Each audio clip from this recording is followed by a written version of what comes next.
though what we say about American deaf and hearing cultures may be true for the majority of members, there is always room for individual variation within the general trends. Although one of the strongest markers of American deaf culture is American Sign Language, or ASL, not all deaf people are fluent in it. There is a wide variety of communication modes among deaf people, including those who use speech exclusively and those who use more English-like signing. Even so, ASL is recognized as the language of the deaf community, something that sets it apart from hearing culture. This and other fascinating differences between deaf and hearing culture will be explored in this program.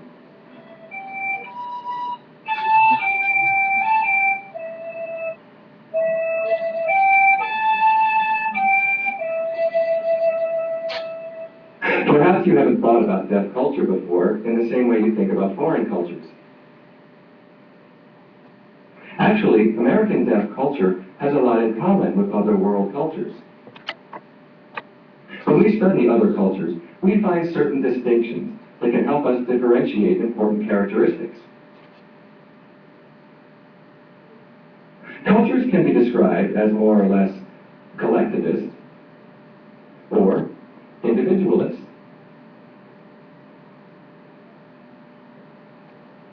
The features of a collectivist culture include a tendency for group members to help each other survive and feel responsible for one another. Members of the group support each other in the common pursuit of the group's success. By contrast, in individualist cultures, the rights of the individual are of primary importance. Independence and self-reliance are valued more than the goals of the group. American mainstream culture is strongly individualist, while Chinese culture would be described as collectivist. Like Chinese culture, deaf culture is also collectivist. American deaf culture demonstrates the values of a collectivist culture by its system of pooling resources, the duty to share information, strong feelings of loyalty, and the desire to protect the integrity of the group. As we will soon see, these values are not always shared by hearing Americans. Some hearing Americans may even resist the very idea that many of their attitudes and behaviors are culturally formed and not of their own choosing.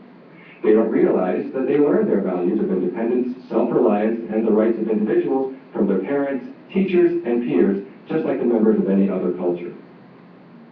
Often values and behaviors that are accepted as natural in one culture may be seen by members of another culture with a different set of values as strange or even wrong.